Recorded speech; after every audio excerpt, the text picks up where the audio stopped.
حضرات گرامی قدر، میں دعوت خطاب دیتا ہوں حضرت مولانا عطا اللہ خان صاحب کو۔ حضرت مولانا عطا اللہ خان صاحب آپ کے سامنے خطاب فرماتے ہیں، اور انشاءاللہ مولانا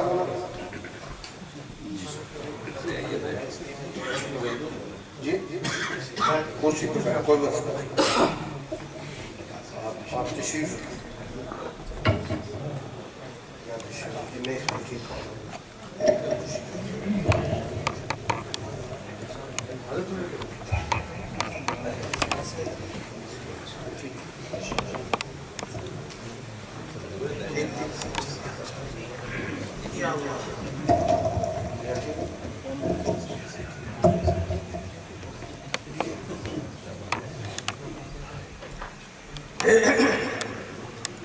السلام علیکم ورحمۃ اللہ وبرکاتہ۔ وعلیکم السلام۔ الحمدللہ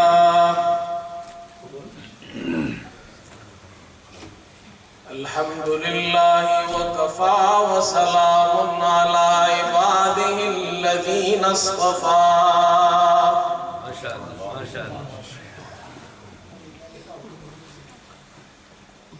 أما بعد فقد قال علي بن طالب رضي الله تعالى عنه: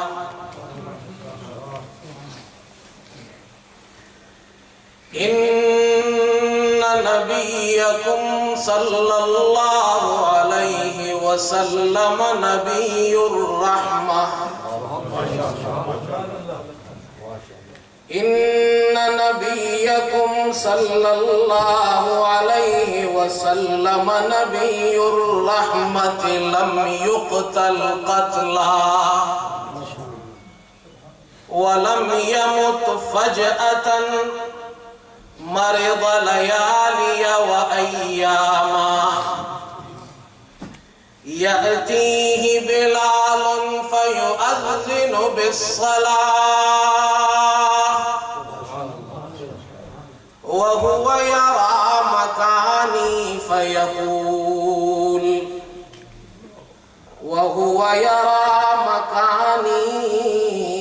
فيقول ائت أبا بكر فليصل بالناس،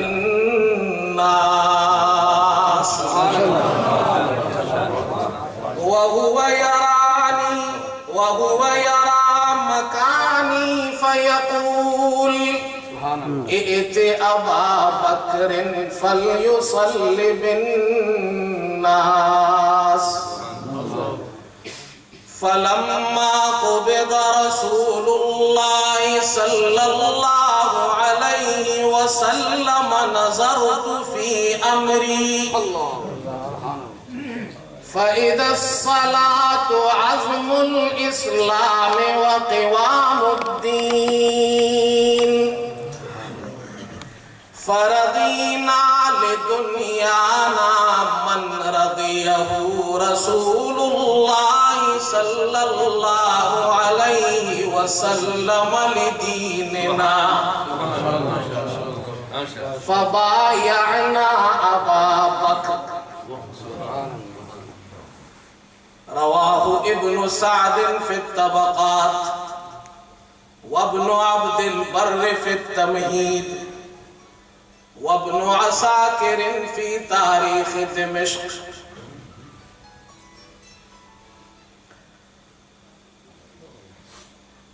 اور فرمایا کہ یہ جو میں کہہ رہا ہوں، ابھی میں نے ایک روایت بیان کی ہے اور آگے اشعار پڑھ رہا ہوں، تقریر اسی پر ہوگی۔ جو حضرات عربی جانتے ہیں وہ تو تقریر سمجھ گئے، باقی جو وقت لگے گا وہ حضرات جو عربی نہیں جانتے ہیں ان کو سمجھانے کے لیے۔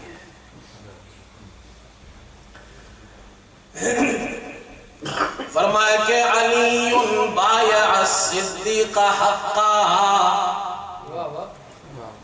علی بایع الصدیق حقا وناداه لیغزو فاستجابا۔ علی بایع الصدیق حقا وناداه لیغزو فاستجابا وللفاروق بایع بعد هذا وزوجه ابنة طابت وطابا وبايع لابن عفان ووالى وما عنه صواب الرأي غابا تولى ذا وهذا بعد هذا أخطأ في الطريقة أم أصابا فإن أنكرتم ما كان هذا لعنا فيه أكذبنا جوابا. میرے انتہائی قابل احترام حضرات علماء اکرام، بزرگان محترم اور برادران عزیز، ہمارے برادرم حضرت مولانا امداد الحسن نعمانی صاحب دامت برکاتہم العالیہ کو اللہ تعالیٰ جزائے خیر عطا فرمائے، جو ہر سال اس خوبصورت مجلس کا انعقاد فرماتے ہیں جس میں ہم اور آپ شرکت کر کے اپنی عقیدے کو تازگی بخشتے ہیں. اللہ تعالیٰ اس چمن کو ہمیشہ ہمیشہ کے لیے آباد رکھے. یہاں چونکہ دیگر علماء موجود ہیں، مجھے بھی وقت دیا گیا ہے، انشاءاللہ میں وقت کی پابندی کے ساتھ اس وقت میں آپ حضرات کے سامنے اس عقیدے سے متعلق کہ خصوصاً آج کل یہ کوشش کی جا رہی ہے کہ مسلمانوں سے صحابہ کی عظمت کا جو عقیدہ ان کے دلوں میں ہے وہ ختم کر دیا جائے. انشاءاللہ وہ اس میں کامیاب کبھی بھی نہیں ہوگی. لیکن بہرحال ہماری یہ ذمہ داری ہے کہ ہم اپنے عقیدے کا تحفظ کریں اور اسے بیان کریں. میں بلا کسی تمہید کے چند باتیں عرض کرنا چاہتا ہوں. حضرت صلی اللہ علیہ وسلم نے ایک حدیث میں جسے طبرانی نے نقل کی ہے، آپ صلی اللہ علیہ وسلم نے 3 زمانوں کا ذکر کیا ہے جو رحمت کے زمانے ہیں. اور اس حدیث میں آپ صلی اللہ علیہ وسلم ارشاد فرماتے ہیں، فرمایا اول هذا الامر نبوۃ ورحمہ ثم يكون خلافة ورحمہ ثم يكون ملکا ورحمہ.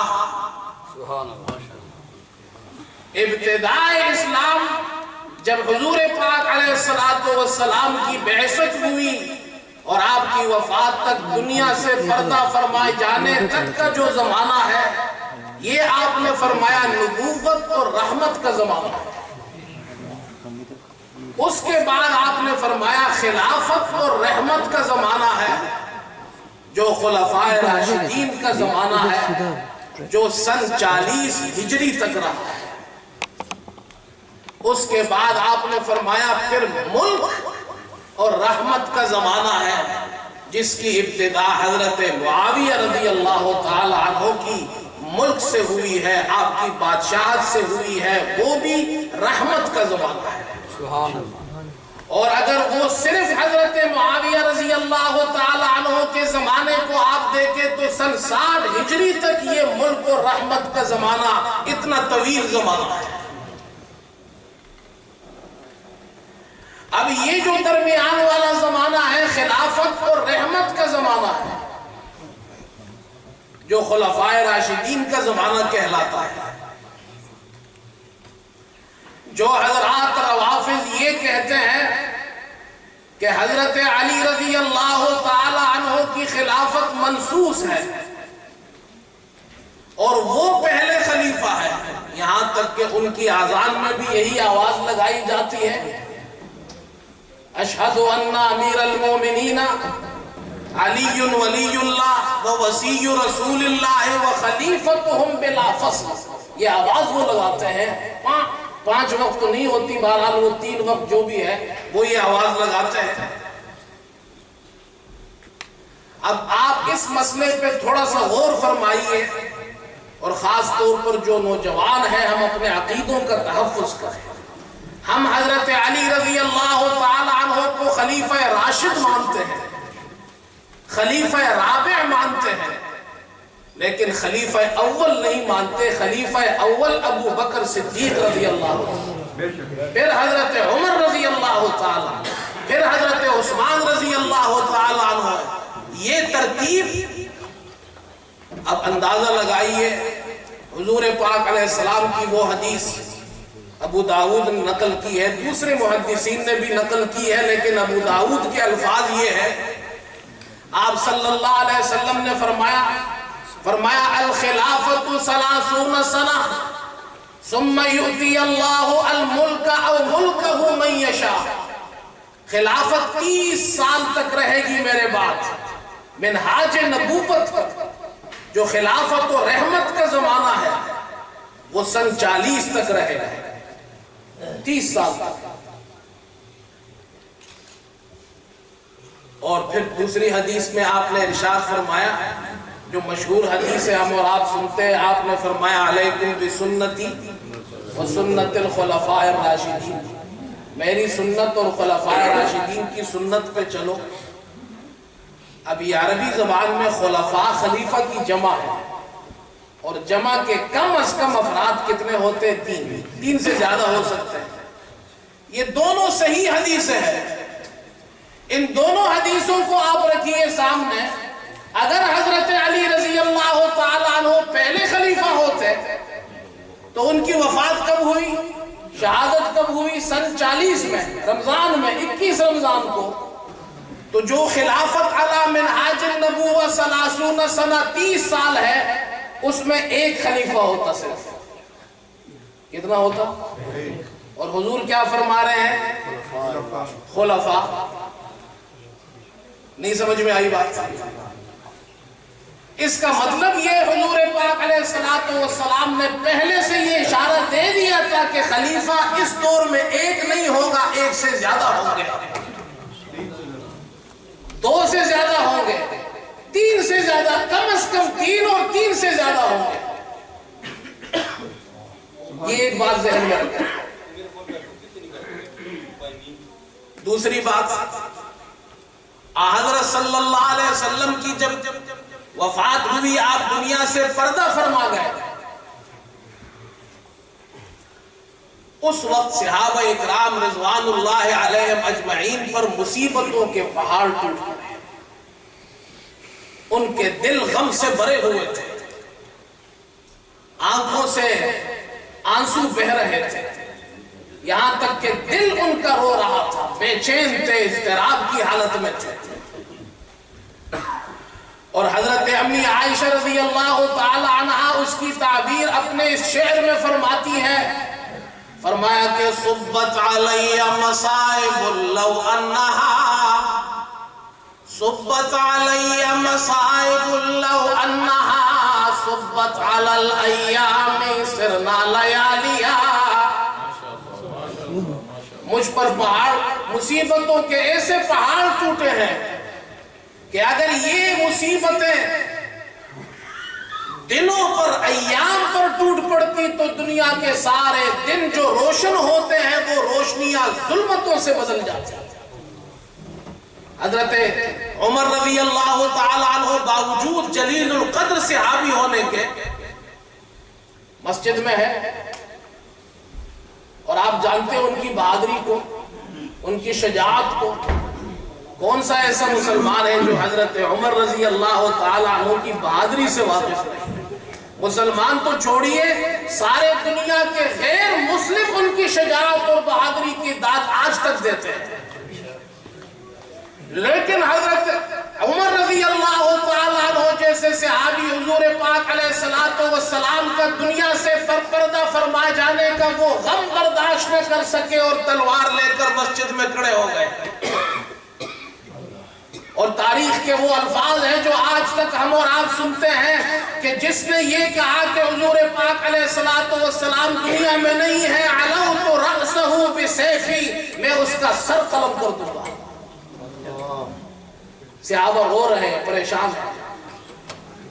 اس وقت اللہ تعالیٰ نے تھوڑی سی توجہ فرمائی ہے، اس وقت اللہ تعالیٰ نے صحابہ کی جماعت کو، جن کے حواس کمزور ہو چکے تھے، غموں سے نڈھال تھے، اس وقت صحابہ کی جماعت کو سنبھالنے کے لیے اللہ تعالیٰ نے اگر کسی صحابی سے کام لیا ہے تو وہ صحابی ابو بکر صدیق رضی اللہ تعالیٰ عنہ۔ شان صدیق اکبر، شان صحابہ، خلافت راشدہ۔ حضرت ابو بکر سے بخاری کے الفاظ ہیں، ابو بکر صدیق رضی اللہ تعالیٰ عنہ مسجد تشریف لائے، امی عائشہ رضی اللہ تعالی عنہا کے حجرے میں تشریف لے گئے، حضور پاک علیہ السلام کے جسم مبارک سے چادر ہٹائی، آپ کے بوسہ لیا اور آپ روئے، پھر مسجد تشریف لائے۔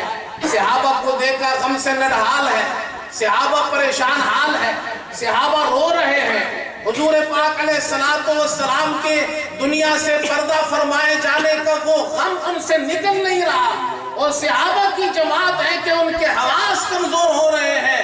آپ نے وہ مشہور خطبہ دیا اور فرمایا من کان منکم یعبد محمدا فإن محمدا قد مات ومن کان یعبد اللہ فإنہ حی لا یموت۔ قرآن کی آیت پڑھی وما محمد الا رسول الی آخرہ۔ اور حضرت ابن عباس فرماتے ہیں کہ ہم نے جب ابو بکر صدیق رضی اللہ تعالیٰ عنہ کا وہ خطبہ سنا تو ایسا محسوس ہو رہا تھا کہ ہم یہ بھول چکے تھے کہ یہ آیت بھی قرآن میں ہے یا نہیں ہے۔ یہ وہ صحابی ہیں جس نے سب سے پہلے حضور کی صحابہ کی حضور کی بنائی ہوئی جماعت صحابہ کی جماعت کو سنبھالا ہے۔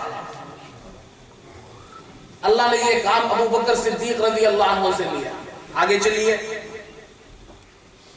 صحابہ مسجد میں بیٹھے ہیں، حجرہ ساتھ ہے۔ آپ نے اگر مسجد نبوی کی زیارت کی ہوگی تو آپ کو معلوم ہے کہ حضور کا حجرہ مسجد کے ساتھ ہی تھا۔ سارے صحابہ، ابو بکر صدیق رضی اللہ عنہ بھی، حضرت عمر رضی اللہ عنہ بھی، سب وہاں بیٹھے ہیں۔ حافظ ابن حجر فرماتے ہیں، ابو یعلا نے یہ روایت نقل کی ہے امام مالک سے، انہوں نے زہری سے۔ حضرت عمر رضی اللہ تعالیٰ عنہ وہ روایت نقل کرتے ہیں کہ ہم مسجد میں بیٹھے تھے، اتنے میں ایک آدمی نے دیوار کی باہر سے آواز لگائی اخرج یا ابن الخطاب۔ ایک خطاب کے بیٹے یعنی عمر رضی اللہ تعالیٰ عنہ باہر تشریف لائیے۔ آپ نے فرمایا الیک عنی فإنا عنک مشاغیل، ہم مشغول ہے، مصروف ہے حضور پاک علیہ السلام کے تجہیز و تکفین کے مسئلے میں۔ تو اس آواز لگانے والے نے باہر سے کہا کہ سقیفہ بنو ساعدہ میں کچھ لوگ موجود ہیں اور وہ لوگ وہاں پر کسی بات میں، کسی امر میں پڑ چکے ہیں اور مجھے ڈر ہے کہ وہاں اختلاف ہو جائے گا، معاملہ بگڑ جائے گا، اس لیے آپ وہاں تشریف لے جائیے۔ صحابہ بھی جانتے تھے کہ اگر کوئی مسئلہ پڑ گیا تو ٹھیک کرنے والے عمر ہی ہیں، اس لیے آواز بھی لگائی تو باہر سے کسے آواز لگائی؟ حضرت عمر پر۔ اب آپ یہاں تھوڑی دیر کے لیے رک جائیے۔ اہل سنت والجماعت پر روافض یہ اعتراض کرتے ہیں کہ حضرت ابو بکر اور عمر رضی اللہ تعالی عنہ حضور پاک علیہ السلام کی تجہیز و تکفین کو آپ صلی اللہ علیہ وسلم کو چھوڑ کر وہاں سقیفہ چلے گئے بنو ساعدہ، اور نعوذ باللہ ایسے الزامات لگاتے ہیں کہ وہ جی خلافت کے مسئلے پہ وہاں پر پہنچ گئے کہ جی اپنے آپ کو خلیفہ بنانے کے لیے۔ پہلی بات تو یہ ہے کہ سقیفہ بنو ساعدہ میں وہ جو وہاں پر لوگ بیٹھے تھے ابو بکر اور عمر رضی اللہ عنہما تو مسجد میں تھے، وہ میٹنگ انہوں نے نہیں بلائی تھی۔ پہلی بات تو یہ ہے۔ ایک بات یہ یاد، میں مختصراً اس لیے عرض کرتا ہوں یہ جو موضوع ہے تھوڑا سا آپ کو سمجھ میں آ جائے۔ دوسری بات میں یہاں یہ عرض کرتا ہوں، اور اس کو سمجھنے کے لیے آپ کو ایک مثال سمجھنی پڑے گی۔ ہم اور آپ نماز پڑھتے ہیں، بولو بھائی الحمدللہ، نماز میں چلنا منع ہے یا منع نہیں؟ بولو ذرا زور سے بولو۔ بولنا، کھانا، پینا، بات کرنا، ادھر ادھر جانا منع ہے نا؟ اور اگر کوئی شخص نماز میں کھاتا ہے، پیتا ہے، چلتا ہے، بولتا ہے اور حرکت کثیر کرتا ہے تو اس کی نماز ہوگی؟ بولو بھائی، اس میں کسی کا اختلاف ہے؟ کسی بھی فقیہ کا اختلاف ہے؟ اتفاقی مسئلہ ہے۔ مجھے بتا دینا۔ مجھے کہہ رہے، اچھا آپس میں یار، میں سمجھا آپ مجھے کہہ رہے ہیں۔ کسی کا اختلاف ہے؟ تھوڑی دیر کے لیے توجہ فرمائیے۔ آپ نماز پڑھ رہے ہیں دوسری صف میں، پہلی صف میں جگہ خالی ہو گئی۔ جس نماز میں چلنا منع ہے، جس نماز میں حرکت کرنا منع ہے، اگلی صف کو پر کرنے کے لیے آپ وہاں دوسری صف سے پہلے صف جائیں گے یا نہیں؟ ایک قدم لیں گے، دوسرا قدم لیں گے، تیسرا قدم لیں گے، نماز ٹوٹے گی؟ کیوں؟ جس چلنے سے نماز ٹوٹتی تھی اب نہیں ٹوٹ رہی، اس لیے کہ اب جو آپ چل رہے ہیں یہ اصلاح نماز کے لیے چل رہے ہیں۔ اصلاح نماز، اصلاح جماعت کے لیے چلنے سے نماز نہیں ٹوٹتی۔ ابو بکر وہاں بیٹھے تھے، عمر وہاں بیٹھے تھے، وہ حرکت نہیں کر رہے تھے، اس لیے کہ یہ نہ شرعاً ان کے لیے جائز تھا، نہ اخلاقاً ان کے لیے جائز تھا کہ وہ حضور کے جسم کو چھوڑ کر جاتے، حضور کے حجرے کو چھوڑ کر جاتے، مسجد کو چھوڑ کر جاتے۔ چلنا منع تھا، حرکت منع تھی، لیکن جب دیکھا کہ امت تباہ ہو رہی ہے، فتنہ پھیل جائے گا، اختلاف ہو جائے گا، لوگ لڑائی میں پڑ جائیں گے، مسئلہ خراب ہو جائے گا، اصلاح نماز کے لیے نماز میں چلنا جائز ہے، اختلاف امت کے وقت ابو بکر کا چلنا بھی جائز ہے، عمر کا چلنا بھی جائز ہے۔ یاد رکھو اس مسئلے کو۔ نعرہ تکبیر، تاج و تخت ختم نبوت، عدالت صحابہ، شان صحابہ۔ بات سمجھ میں آئی؟ آپ ڈرتے کیوں ہیں؟ کوئی آپ سے سوال کرتا ہے، ہمارے لوگ پھس مسجد میں بھاگتے آتے ہیں، جی مولوی صاحب یہ سوال کیا ہے، خود بھی ذرا عقل استعمال کرو۔ یہ تو چھوٹی سی بات ہے، ہم حق پر ہیں الحمدللہ، اور سارے صحابہ کو مانتے ہیں، سارے صحابہ سے محبت کرتے ہیں۔ آگے چلیے، ابو بکر صدیق، اور میرا یہ عقیدہ ہے کہ ابو بکر صدیق رضی اللہ تعالی عنہ پہلے خلیفہ ہے، خلیفہ بلا فصل ہے۔ اللہ کو بھی یہ پسند، اللہ کے پیغمبر کو بھی یہ پسند، صحابہ کو بھی یہ پسند، اور قیامت تک آنے والے اہل سنت ہر مسلمان کو یہ پسند ہے۔ اگر کسی کو نہیں پسند تو ہم کیا کر سکتے ہیں؟ کسی کو نہیں پسند تو ہم کیا کر سکتے ہیں؟ سقیفہ بنو ساعدہ پہنچے، حضرت ابو بکر اور حضرت عمر رضی اللہ عنہ، انصار وہاں بیٹھے ہیں، مسئلہ چلا، اور یہ مسئلہ کوئی چھوٹا مسئلہ نہیں ہے۔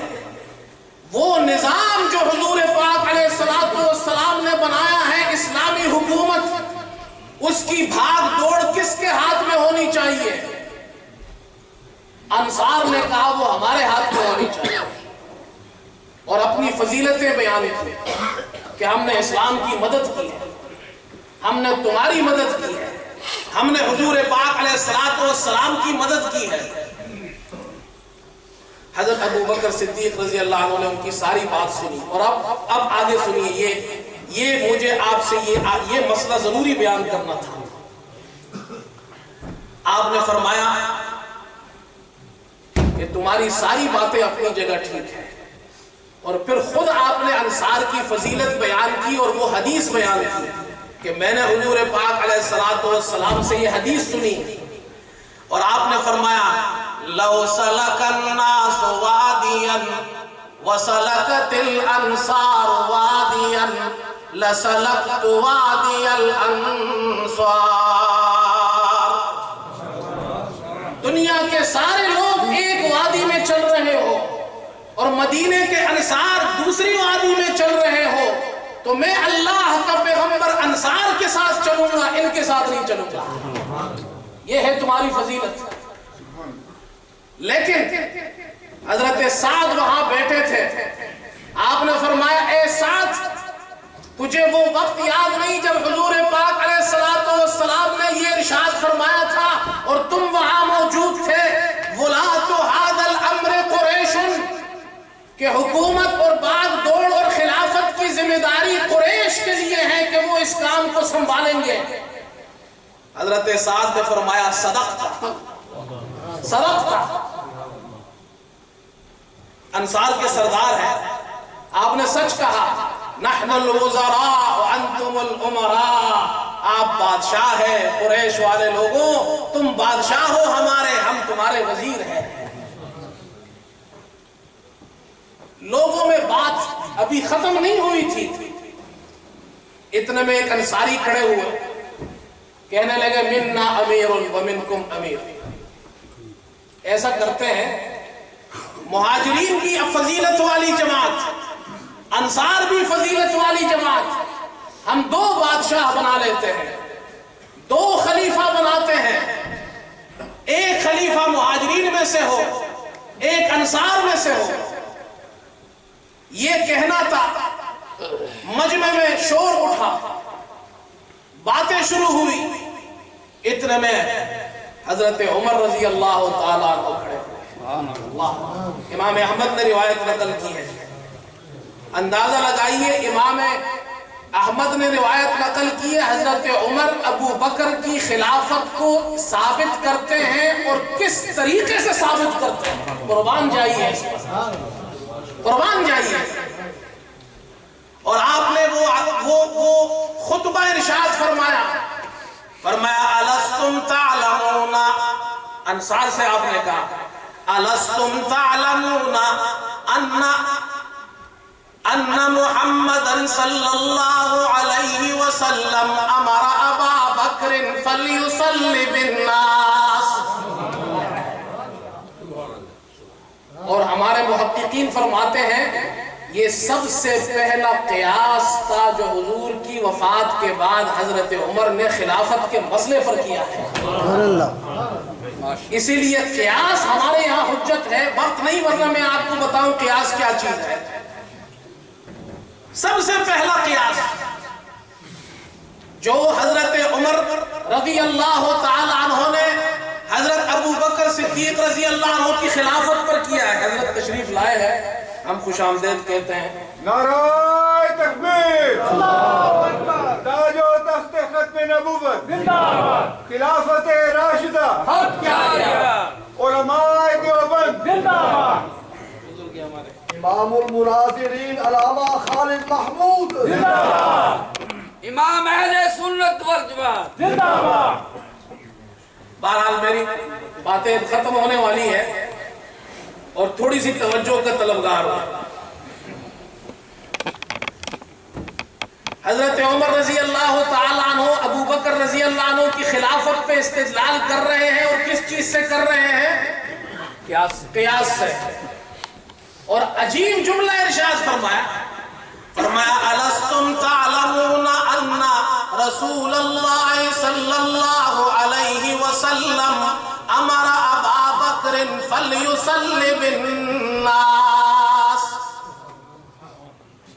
حضور پاک علیہ السلام نے فرمایا تھا، آپ نے حکم دیا تھا کہ جاؤ ابو بکر سے کہو کہ وہ لوگوں کو نماز پڑھوائے، امامت کرائے.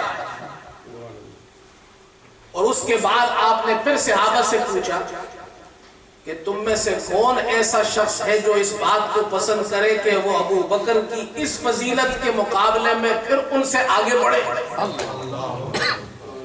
ایکم تطیب نفسہ ان یتقدم ابا بکر. سب نے کہا نعوذ باللہ ان نتقدم ابا بکر. امام احمد نے روایت نقل کی ہے۔ اب وہ حدیث جو میں نے ابتدا میں پڑھی تھی، اب آئیے ابن سعد نے طبقات میں، ابن عبد البر نے تمہید میں، ابن عساکر نے تاریخ دمشق میں حضرت علی رضی اللہ عنہ کی وہ حدیث پڑھی، اس کا ترجمہ سناتا ہوں آپ کو۔ فرمایا، اور انہوں نے بھی استدلال کیا ہے ابو بکر رضی اللہ تعالی عنہ کے خلیفہ ہونے کا اور قیاس کیا ہے۔ اس لیے اہل سنت والجماعت کے یہاں قیاس حجت ہے، اجماع حجت ہے، اور آپ کو معلوم ہے قیاس اور اجماع کن کے یہاں حجت نہیں؟ شیعوں کے یہاں قیاس اور اجماع حجت نہیں ہے، معتزلہ کہ یہاں قیاس اور اجماع حجت نہیں ہے، اور اب ماشاءاللہ ان کے متبعین یہاں بھی کچھ پیدا ہو چکے ہیں، اور وہ بھی جو امام ابو حنیفہ کو ہر وقت برا بلا کہتے ہیں، وہ بھی کہتے ہیں ہم قیاس اور اجماع کو نہیں مانتے۔ حضرت علی رضی اللہ تعالی عنہ کی یہ حدیث بیان یہ روایت بیان کی ہے۔ حضرت علی رضی اللہ تعالی عنہ فرماتے ہیں، ان نبیکم صلی اللہ علیہ وسلم نبی الرحمہ، تمہارے پیغمبر یعنی محمد صلی اللہ علیہ وسلم نبی الرحمت تھے۔ لم یقتل قتلا، انہیں قتل نہیں کیا گیا، ولم یمت فجأتا، نہ وہ اچانک ان کو جناب دنیا سے رخصت ہونا پڑا۔ مرض لیالی و ایاما، چند دن اور چند راتیں بہت زیادہ بیماری میں انہوں نے گزاری، اور ان بیماری کے دنوں میں نماز کا وقت آتا، فَيَأْتِيهِ بِلَالٌ فَيُؤَذِّنُ بِالصَّلَاةِ، حضرت بلال تشریف لاتے اذان دیتے۔ سوال یہ ہے اب نماز کون پڑھائے گا؟ نماز کون پڑھائے گا؟ حضرت علی کے الفاظ سنیے، وَهُوَ يَرَى مَكَانِي فَيَقُولُ، حضور پاک علیہ السلام مجھے بھی جانتے تھے، میرے مقام کو، میرے مکان کو، میرے مرتبے کو بھی جانتے تھے۔ حضرت علی کو تو حضور بھی پہچانتے تھے، ہم سے زیادہ پہچانتے تھے، اسی لیے تو اپنی بیٹی دے دی تھی ان کی نکاح، اسی لیے تو اپنی بیٹی ان کے اور چہی تھی بیٹی ان کے حوالے کر دی، انہیں نہیں جانتے۔ اور حضرت علی خود فرماتے ہیں، وَهُوَ يَرَى مَكَانِي فَيَقُولُ، حضور مجھے بھی جانتے تھے، میرے مقام مرتبے کو بھی جانتے تھے۔ اذان ہوتی تھی، مجھ سے نہیں کہتے علی جا نماز پڑھا، کہتے تھے ائت ابا بکر فلیصلی بالناس، تاج و تخت ختم نبوت، شان صدیق اکبر، خلافت راشدہ، عظمت صحابہ، علماء حق۔ حضرت علی فرماتے ہیں حضور مجھ سے کہتے جاؤ ابو بکر سے کہو نماز پڑھائے، میں ابو بکر کے پاس جاتا کہ حضور نے فرمایا نماز پڑھائے۔ ثم قبض رسول اللہ صلی اللہ علیہ وسلم، پھر حضور دنیا سے پردہ فرما گئے۔ اب یہ میری فکر بعد میں بنی، علی کی فکر پہلے بنی۔ ہمیں اہل سنت والجماعت کی یہ فکر بعد میں بنی، علی کی فکر، اور ہم کہتے ہیں ہماری فکر وہ ہے جو فکر علی ہے۔ اب علی کی فکر کیا ہے، علی کی سوچ کیا ہے، علی کا عقیدہ کیا ہے، علی کا نظریہ کیا ہے؟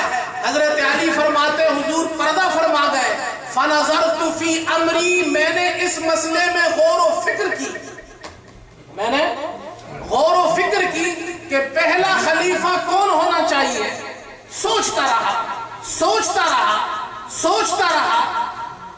فَإِذَا الصَّلَاةُ عَزْمُ الْإِسْلَامِ وَقِوَامُ الدِّينِ، میں نے دیکھا کہ دین میں سب سے بڑی چیز نماز ہے، جو دین کی بنیاد ہے، جو دین کا ستون ہے، جو ریڑھ کی ہڈی کی حیثیت رکھتی ہے، سب سے بڑی چیز کیا ہے؟ نماز۔ یہ فکر کس کی ہے؟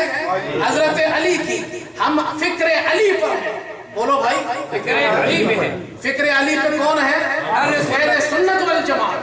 ہم فکر علی پہ ہے. علی فرماتے ہیں میں نے فکر کی نماز سب سے بڑی بنیادی چیز، اور نماز کے لیے تو حضور مجھ سے فرماتے تھے کہ جاؤ ابو بکر سے کہو کہ وہ نماز پڑھائے. ہائے ہائے.